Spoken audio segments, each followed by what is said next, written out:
welcome to Narayana IS Academy. I'm Yogesh Kottavar and I'll be taking up the daily news analysis, which includes 5 most important articles from The Hindu and Indian Express. We'll discuss each article in comprehensive manner. The first article mentioned on page number 7 of The Hindu. It talks about live-in relationships. Recently we are observing that there is a rising trend of live-in relationships in India. So we'll understand its legal status and what are the challenges faced by live-in relationship or live-in couples. The next article mentioned on page number 10 of The Hindu talks about Quad Summit. United States of America is going to conduct the Quad Summit of the year 2024. So we'll understand what is Quad, how it came into picture and how it becomes important for India. The next article mentioned on page number 12 of The Hindu. It talks about military diplomacy of India. India is conducting more and more military exercises with different countries. So we'll understand why India is doing that and we'll list out some military exercises which are very important for prelims. The next article mentioned on page number 12 of Indian Express. It talks about enemy property in India. Recently, government has announced that they are going to auction the land which was earlier owned by the family of Parvez Musharraf, and the land is termed as enemy property. So we will understand the legal status of this enemy property.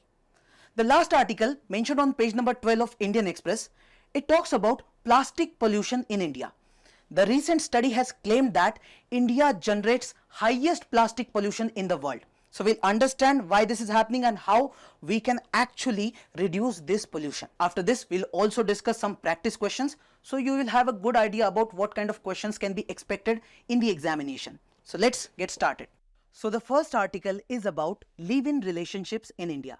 We are observing a trend in which live-in relationships are becoming very common in India nowadays.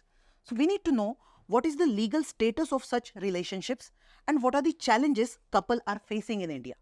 Now this topic becomes highly important for GS paper 1, which includes salient features of Indian society and effects of globalization on Indian society. Now look at this previous year question.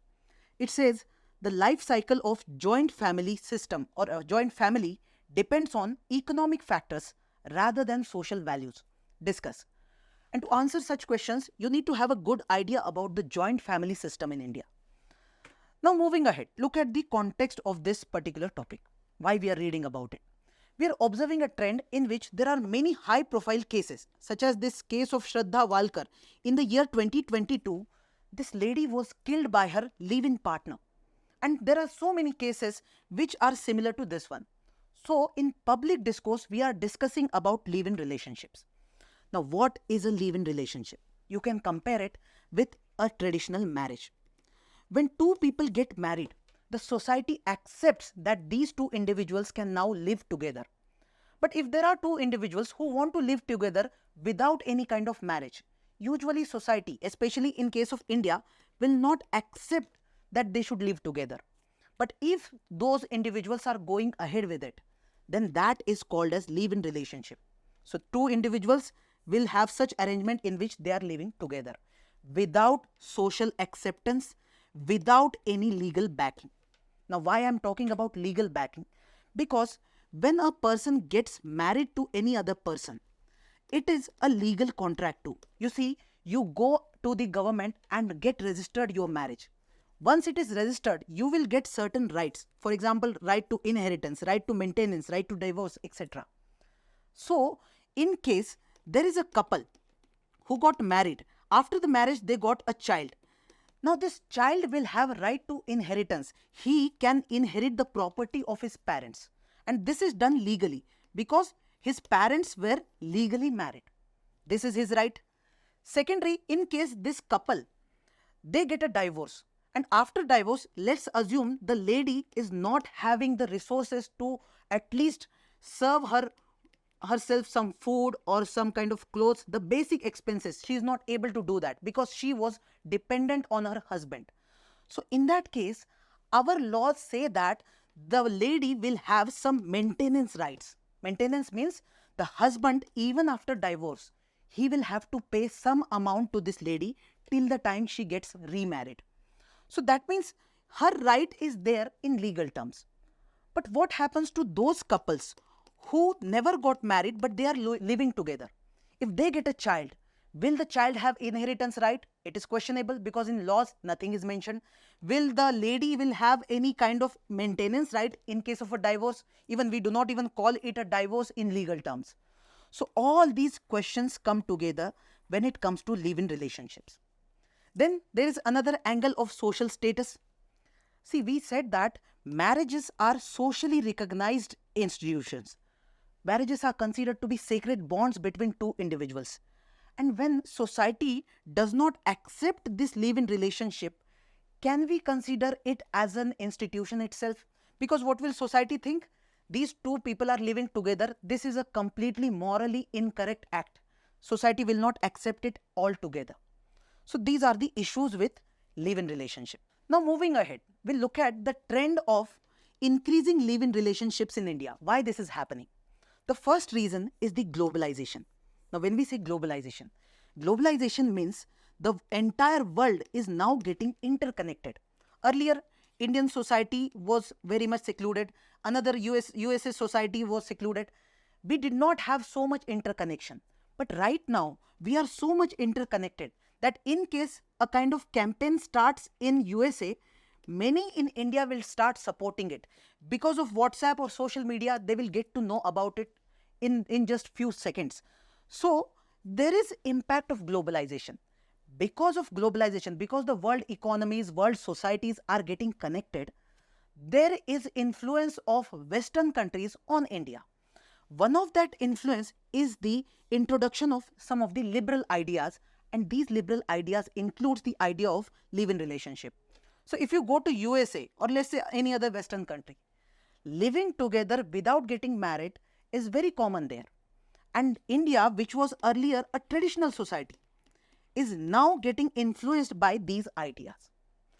Secondly, we can talk about the phenomena of urbanization. If you look at urban India, it is very different from the rural India. The lifestyle of urban people is very much different, and more or less it is also very much influenced by the globalization trend.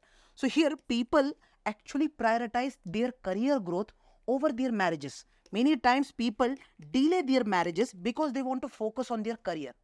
But for that time period, that gap, they go for live-in relationship instead of marriages. Then there is changing social attitude. Earlier, Indian society was very much conservative, and they used to consider this live-in relationship kind of a thing as a taboo, that nobody should do this. But nowadays, the younger generation, they feel that it is a good thing. They get a chance to know each other, and they are prioritizing personal freedom, equality and companionship over all other things. So for them, their attitude is like this, that live-in relationship is a good thing. Then, as I said, people are delaying their marriages. One of the reason is to check the compatibility. Can I live with this person? Then there is angle of economic independence of women. Nowadays, because of education, because of job, many women are getting independent. And once a woman gets independent, she will have a decent choice to choose her partner. Earlier, in case of Indian traditional system, women did not have much choices. But nowadays, she chooses her live-in relationship, her partner. That's a good thing. Then there is a role of laws also. If you look at this Domestic Violence Act of 2005, Supreme Court said that if there is any women in India who is getting abused in her relationship, for example, if your mother is getting abused by your father or any other family member, that is a case of domestic violence. And in case there is a couple who is in the relationship of live-in relationship, in that case also the lady will have the same rights as that of this lady who was married. So this Domestic Violence Act is applicable even in case of live-in relationship. This is said by Supreme Court. So all these things in mixed up become the reason for rising trend of live-in relationship. Now, what is the legal status of this live-in relationship? First of all, it is not at all illegal. If you ask the Supreme Court, court has said in the case Lata Singh versus State of Uttar Pradesh in the year 2006, court says that Article 21 includes right to marry a person of your choice. As marriage becomes part of Article 21, even live-in relationship becomes part of it. So now it has become your fundamental right. After this, you see in the year 2000, Justice Malimat committee was also established by Supreme Court. The committee also had similar views that live-in relationships should be accepted. Then you can look at this Domestic Violence Act, which we already talked. There is this case of Velusamy versus D. Patchalammal in the year 2010. In this case, Supreme Court said Domestic Violence Act will be applicable to live-in relationships. Then you have maintenance rights, which are given under Chanmunia versus Virendra Kumar Singh Kushwaha case. See, you do not need to know all of these cases. These are mentioned here so that you should understand what was exactly happening. So in this case, Supreme Court said that any women in live-in relationship will also have right to maintenance under section 125 of Criminal Procedure Code. And similarly, any child born will be a legitimate child and will have rights. So all these show that there is some legal status given to live-in relationships. But now there are some challenges faced by these live-in relationship couples. First, there are legal ambiguities. See, there is no uniform law in India which talks about live-in relationship. So the ambiguities are there. There are confusions. People are not really sure of what is exactly mentioned in law. Second, there is judicial inconsistency. It's not like every time judiciary comes up with the idea of Article 21 and in support of live-in couples.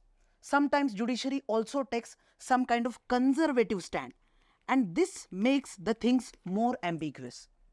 Third, the society in India is very much patriarchal. See, even if you say, I am going to go ahead with live-in relationship, the entire society will not accept it. So Indian society is still a traditional one. So that is a challenging phenomena. Leave the society, you can even talk about your family members. Even if you go for this live-in relationship, your family members will not support it. And even your family members may reject you or disown you. So if you are dependent on your family for some kind of money or anything, that support will be gone suddenly.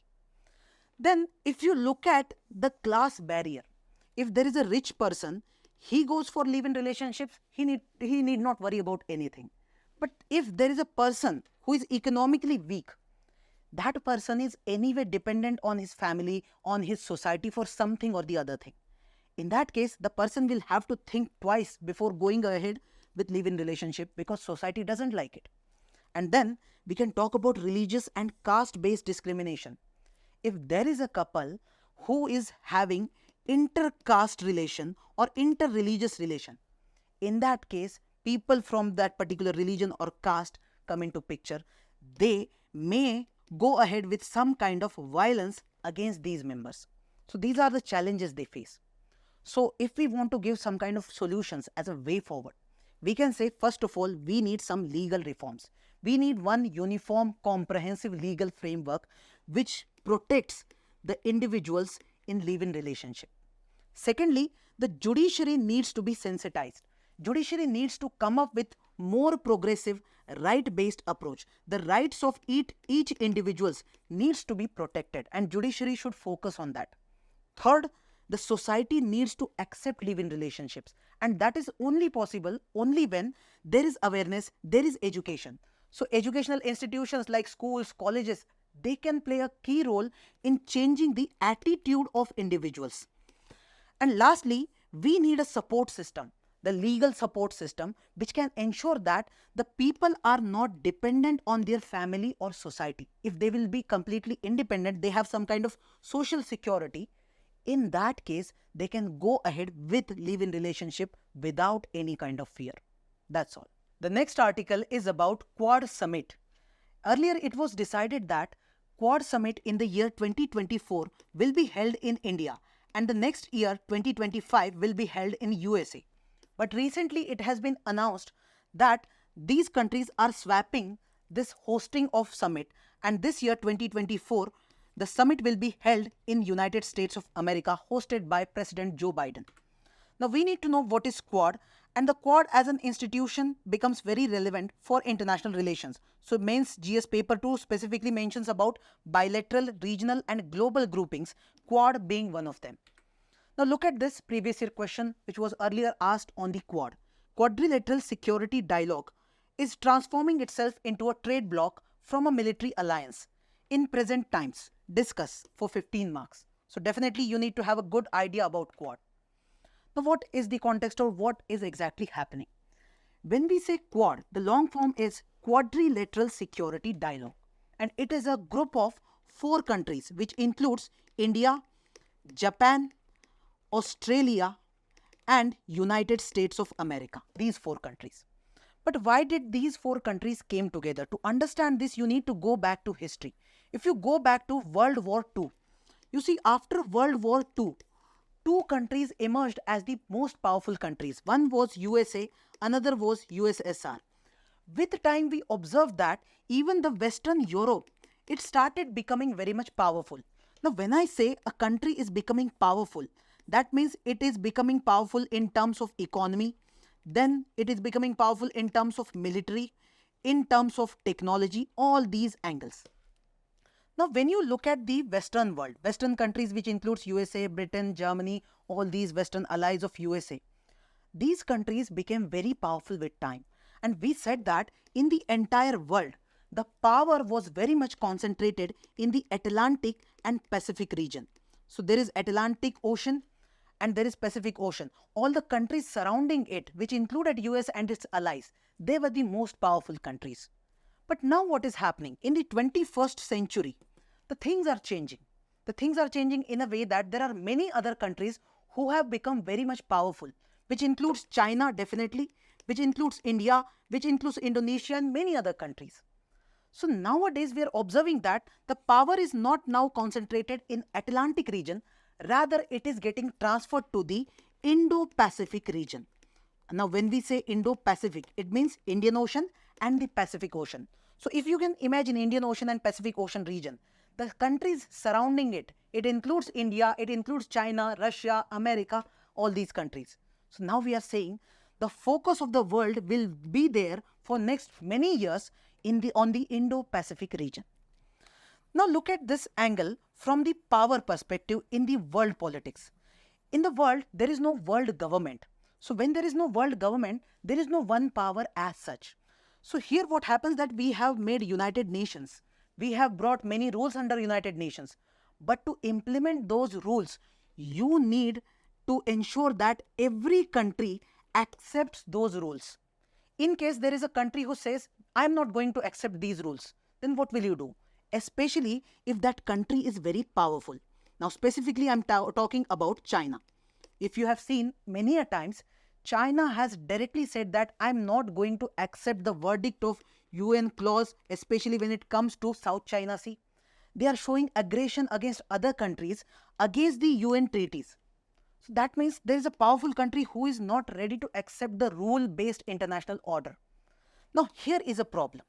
Now here, when these things are happening in the Indo-Pacific region, many countries are concerned, especially countries like India or countries like Japan. You see, both of us share border, some kind of border with China. And both countries are having problems with China. And China is showing continuous aggression. So such countries came together. So 4 countries, USA and Australia also. These 4 countries came together to ensure that in the Indo-Pacific region, at least there will be international order. There will be international order which is rule-based. So whatever is the rule based on the United Nations Convention, that rule is followed by every country. If China is not listening, we all will come together and make China accept those rules. Now this is the story. So if you say the aim of this Quad is to promote free, open and inclusive Indo-Pacific region, and all these 4 countries have common interest. You see, all of these countries are democracies and they want that United Nations orders should be maintained. Now, if you look at Quad specifically, it is not a formal military alliance as such. Just like NATO. NATO is a military alliance. If anyone attacks on NATO, all the countries will come together and attack on that country. This is not the case with Quad. Rather, Quad is very much broad. It talks about military to some extent. It also talks about economic development, technological collaboration, climate change, infrastructure, so many things. See, the point is, China is going ahead. China is growing in all these aspects. So these four countries are trying to ensure that we become independent. We do not remain dependent on China altogether for any of these things, economic, technological, or any other thing. Now, if you go back to the history, the idea of Quad was first of all introduced by Japanese Prime Minister Shinzo Abe in the year 2007. But at that point of time, Australia withdrew from this proposal because of the pressure of China. But if you see in the year 2017, the idea of Quad revived again, and even Australia was ready to become part of it. You see, in the year 2020, Malabar naval exercise was conducted among these four members. So we can say right now Quad is emerging. Now, what is the importance and relevance of Quad? First of all, obviously, the growing influence of China is a major concern for all of these countries, and China is becoming very aggressive. That is a cause of concern. Second, we want to ensure our maritime security. If you look at India, in the southern part, there is Indian Ocean. And this ocean is very important for our exports and imports. We send many our products to other countries and we bring many other products from there too, from these oceanic angles. So this ocean, its security becomes very important for us. And to maintain that security, India alone is not capable of doing that. We need friends, and those friends will be in the form of Quad. Then there is technological and economic cooperation too. See, India needs technologies. India wants that our economy should grow, so we must have some kind of agreements with other countries. And that is possible when Quad becomes a big group and becomes very comprehensive kind of group which includes these economic cooperation too. So we can cooperate in cyber security, 5G, artificial intelligence, and we are already dependent on China. We can reduce that dependency and become dependent on Quad, which is very much good for us. Then we can talk about humanitarian assistance and disaster relief.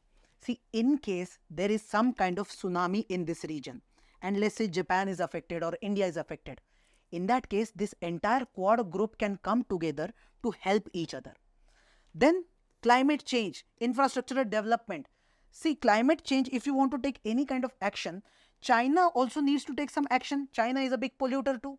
So if you want China to reduce emissions, you have to put pressure on China. Only if powerful countries come together and put pressure on China, in that case, China will accept it. And when we talk about infrastructure, China came up with a plan of BRI, that is Belt and Road Initiative, in which China is building infrastructure and putting many small countries under heavy debts. Now, these countries are taking debt because they do not have any money and China is giving them money. If Quad countries come together and they start giving debts to these countries and they don't go for debt trap diplomacy like China, then these countries will also be saved to a good extent. Now, India has a dilemma to go ahead with Quad and SCO. SCO means Shanghai Cooperation Organization. See, this organization India is part of, and this organization includes China, Russia, and many other countries. So you see, when we look at Quad, it is like a US-led initiative. And when we look at SCO, it seems China-led initiative. And interestingly, India is in a position wherein India is part of both sides, which is very much contradictory. So India wants to maintain its autonomy, wants to maintain its non-alignment, although it is very difficult. Because in SCO, I said there is Russia also, and right now Russia is at war with Ukraine. Ukraine is being supported by USA. So it becomes very tough for India to balance these relations. Then there are economic considerations. We are saying that we are building a bloc against China, but we are already dependent economically on China. So there can be some repercussions in economic terms. At last, there is security angle and multilateral angle.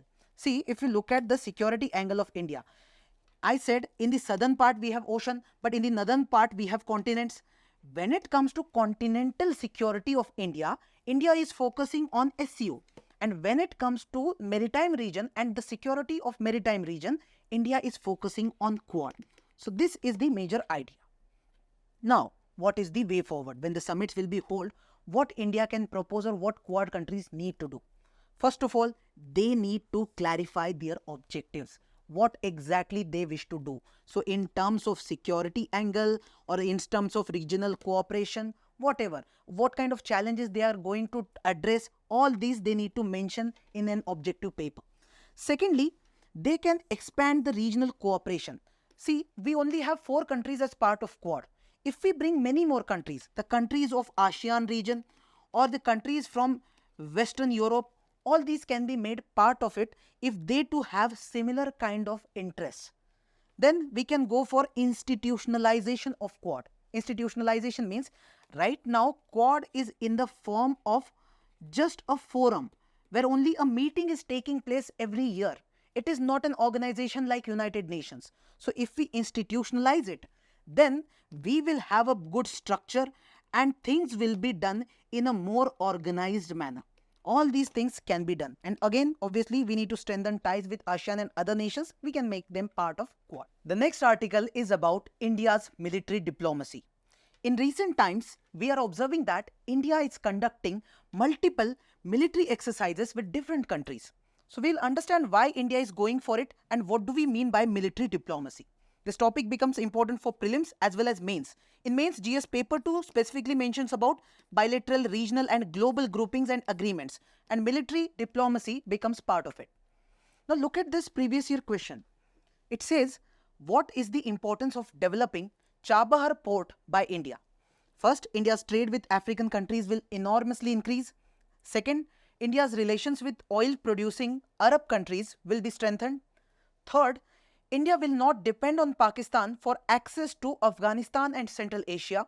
And fourth, Pakistan will facilitate and protect the installation of a gas pipeline between Iraq and India.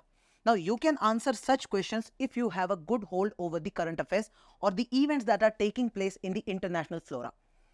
Now, moving ahead, what is the context of the news?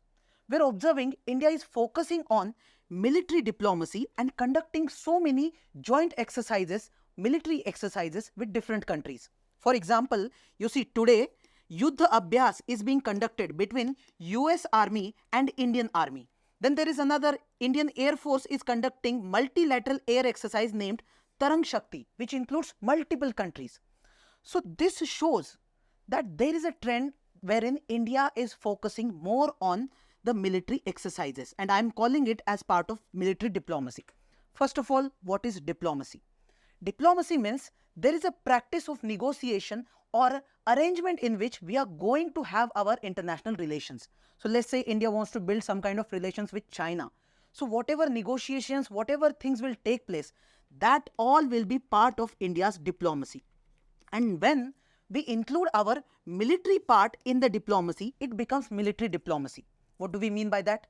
We may make use of our military resources, for example, military personnel, military infrastructure, our strategic relations with different countries. For example, we feel that we have interests with USA which are similar. For example, USA has problem with China, India has problem with China, then Japan has some kind of problem with China. So we can say these countries can become our friend and we have strategic relations. Strategic means long-term relations which will be beneficial for all of us. Now here, when we are going ahead with military diplomacy, we will conduct some exercises which will help us cooperate, which will help us trust each other. So let's say after a few years, there is a chance wherein India may get into a war in which USA can be our friend. But the army of USA and India, if they want to come together, they need to have some kind of practice and trust among each other. So for that, such exercises help a lot. So if I talk about the importance of these military exercises, first thing is interoperability. Interoperability means if there is US Army and there is Indian Army, both can come together, they can work in a coordinated manner, they can be compatible to each other. See, US Army will have its own techniques, Indian Army will have its own techniques. The technology is very different when it comes to America and India. So everyone becomes compatible to each other. This is helpful with these military exercises. Second, we have strategic partnership which we already talked about, for example, in case of USA or Japan or even Australia, wherein we can focus on defense deals. India can go ahead with defense deals after the military exercises. India may also give a call for technology transfer. We may say that, USA, you have got a good technology. Can you please transfer it to us? We can even go ahead with our Make in India program and we can produce the weapons together. So such things are possible. Then we can showcase our military capabilities. See, we want to deter China. We want that China should have some kind of fear about India, that they should not go ahead with any kind of war against India. So when we conduct such military exercises, we show China or Pakistan that we have such good friends and we have a large military ahead. Now, after that, we can also go for some kind of learning and skill development for our own armed personnels. We can learn many things from these other armed forces. Then we will also give some diplomatic message to our enemies, just like China or Pakistan. Now, here is a list. This list includes multiple exercises which India is going to conduct or is conducting. This includes Yuddha Abhyas, which includes United States of America and Indian Army. Then there is Malabar exercise, Tarang Shakti, Vajra Prahar, Indra, Varun, Garud, Mitra Shakti, all of these. I request you to go through this material, read all of these exercises, and before the prelims, please revise all of them. This is very important. You can expect a factual question from this particular topic. The next article is about enemy property in India. We need to know what is enemy property and what is this Enemy Property Act of 1968. This topic becomes very important, especially for prelims, more than the mains. Now look at this previous year question. It says, with reference to the Prohibition of Benami Property Transactions Act 1988, consider the following statements. First, a property transaction is not treated as a Benami transaction if the owner of the property is not aware of the transaction. Second, properties held Benami are liable for confiscation by government. And third, the Act provides for 3 authorities for investigations but does not provide for any appellate mechanism. Now see, such questions can be attempted if you have a good knowledge about this particular act. So such question can be expected in exam. Now what is the context? Recently government has said that we are going to auction a land which is there in Uttar Pradesh. Earlier this land used to belong to Parvez Musharraf. Parvez Musharraf is former Pakistani president. His family used to own this particular land. But now government is saying that we are going to auction this land, and this will be done under Enemy Property Act 1968. This act gives power to Government of India to seize, to capture any such property which is owned by any enemy of India. Now first of all, we need to understand the definition of this enemy property from this particular act. When India was at war with China in the year 1962, at that time India brought an act, Defense of India Act 1962, in which for the first time Indian government defined what does it mean by enemy property. Then in 1968, government brought Enemy Property Act. In that act also, government provided the definition, and the definition clearly says that if there is any individual in India who migrates to any other country, and if that country is enemy country for India, in that case the property owned by that person also becomes enemy property. So let's take an example. For example, there is a person who migrated to China, another person who migrated to, let's say, Britain. So in this case, if there is a person who went to Britain, he will not be considered as enemy. Why? Because Britain as such is not our enemy country. So even if he holds some kind of land in India, that land is not enemy property. But there is a person who left India and went to China or Pakistan, whom we consider as our enemy country. In that case, any land which he used to own, which is there in India, that land will be called as enemy property. And this act clearly says that government is going to seize that particular property. Now, look at this case, Mahmudabad case. Very important. There was a Raja of Mahmudabad. He left India in the year 1957 and went to Pakistan. Now here, he had some land in Uttar Pradesh. Now after the death of this Raja, the son of this Raja, who never left India, he lived in India, he is citizen of India. He said that as a citizen, I have right to property and my father used to own this land. So now I need to own this land. Government cannot capture this. So here he went to the courts, and in the year 2005, Supreme Court ruled in the favor of this son of Raja. Supreme Court said that he deserves to get this land. Now after this, government said that no, this is not going to happen. Government brought an ordinance in the year 2010, and after that in 2017, government brought an amendment in the Enemy Property Act. which clearly said that any such land will not belong to any son or daughter or anybody. It will be land of Government of India, very clearly. So we can say, if we look at this Enemy Property Act 1968, it establishes a body called Custodian of Enemy Property for India. This body works under Ministry of Home Affairs, and any such enemy property will be taken over by this particular body. And the act clearly says that nobody can transfer this land to anyone, nobody can inherit this land, and now this belongs only to the Government of India. So the next article is about plastic pollution in India. The recent studies have claimed that India generates highest plastic pollution in the world. So the topic is highly important for us to know what is plastic pollution, what is microplastic, what is single-use plastic. And this is important for prelims as well as mains. In GS paper 3, environmental pollution has been mentioned very clearly. So it becomes highly important. Look at this previous year question. It says, what are the impediments in disposing the huge quantities of discarded solid waste which are continuously being generated? How do we remove safely the toxic waste that have been accumulating in our habitable environment?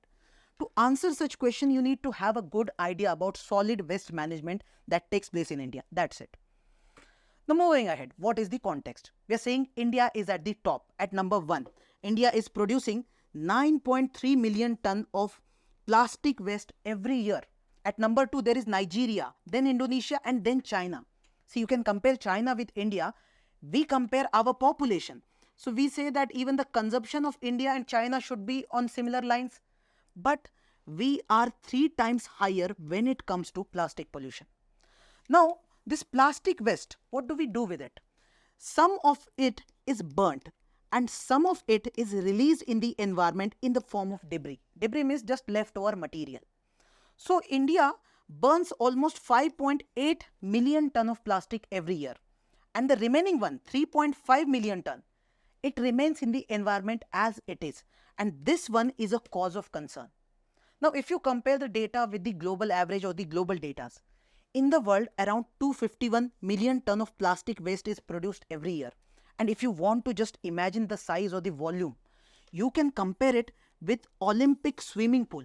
If you have seen the swimming pool in the Olympics, and if you compare its size and multiply it with 2 lakh, that is the volume of garbage or this plastic waste the entire humanity is generating, which is a cause of concern definitely. Now, what is the problem specifically with the plastic waste? The problem is it is non-biodegradable. Now, what do we mean by biodegradable? You must be having some kind of waste in your home. For example, if you're cooking, you must have some waste in the form of some kind of vegetables. If you put that waste in the environment, after some time, some bacteria will come there. They will decompose that material. They will break it down and then it will be absorbed by the environment. So after a few days or after some time, you will not see any kind of waste in the environment. So this is called biodegradable waste. But when it comes to plastic, it is non-biodegradable. That means no bacteria is going to decompose it. That means if we are putting some plastic in the environment, it will remain there for hundreds or even thousands of years. It will not biodegrade. This is why it becomes a cause of concern. Now, there are 2 different types of plastic waste. One is microplastic, another is single-use plastic.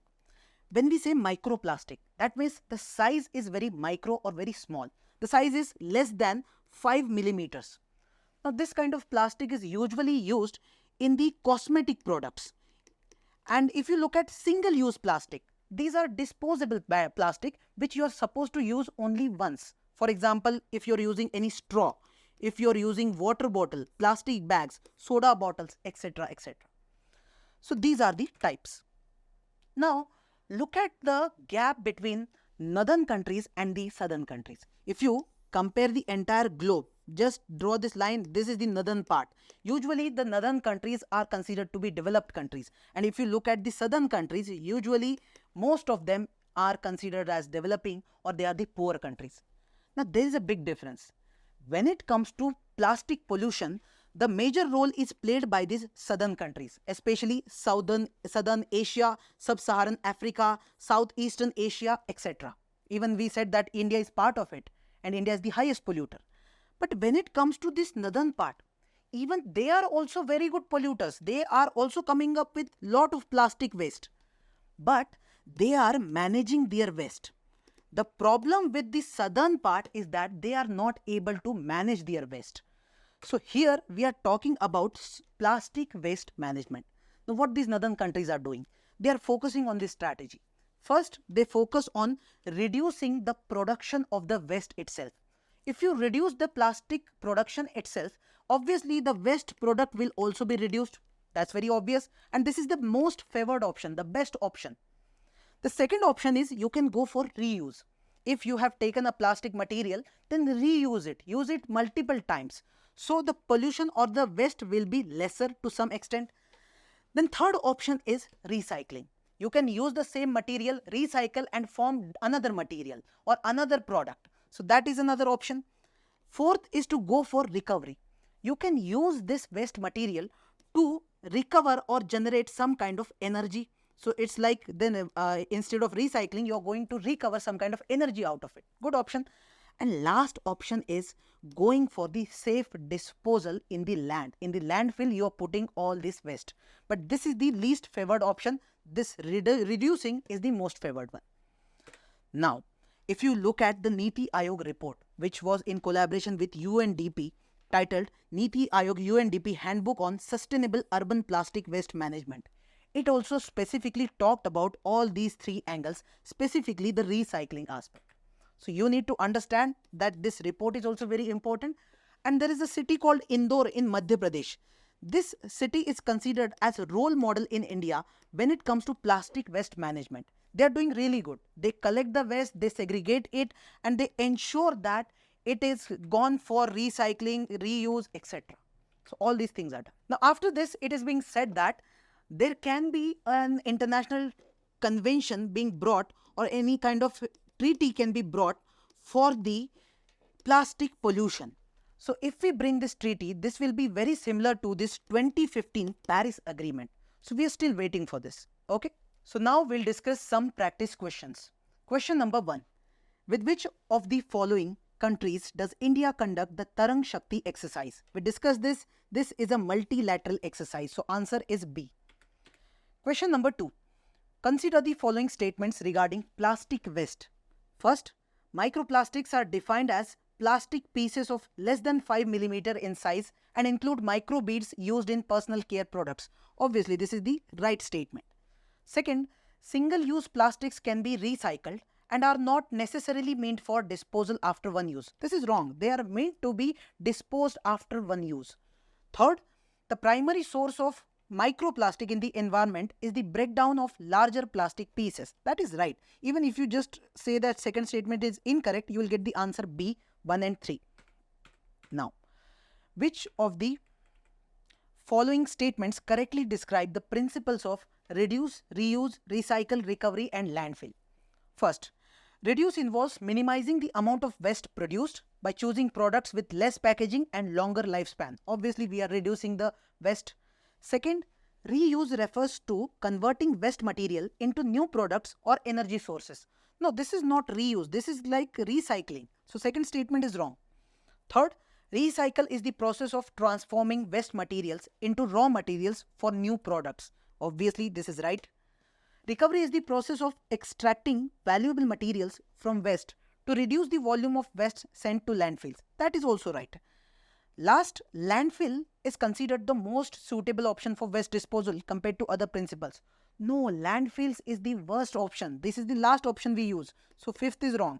So 1, 3, 4. B is the right answer. Next, the Quadrilateral Security Dialogue is a strategic forum comprising which of the following countries? Obviously, US, Japan, Australia and India. So B is the right answer over here. Last, fifth question, which of the following statements about the Enemy Property Act 1968 is or are correct? First, this act allows properties owned by individuals who migrated to enemy countries to be transferred to their heirs if they are Indian citizens. Here, heirs means the sons or daughters. So the statement is wrong. It is not to be transferred, rather it will be taken over by the government. Second, the 2017 amendment ensures that enemy properties remain under government control indefinitely, even after the death or change of nationality of the original owner. Absolutely right. We said government is going to operate or going to own this land now. So second statement is right. Again, B is the right answer. Now look at this mains practice question. It says, live-in relationships are gaining prominence in India, but they remain a subject of societal debate and legal ambiguity. What are the challenges faced by live-in couples and what reforms are needed to address these issues? So challenges and reforms, these are the two dimensions you need to answer in this question. First, we will introduce it with defining what is live-in relationship, or you can show that there is a rising trend of these kind of relationships in India. There is a rising acceptance too, but they are facing some kind of challenges.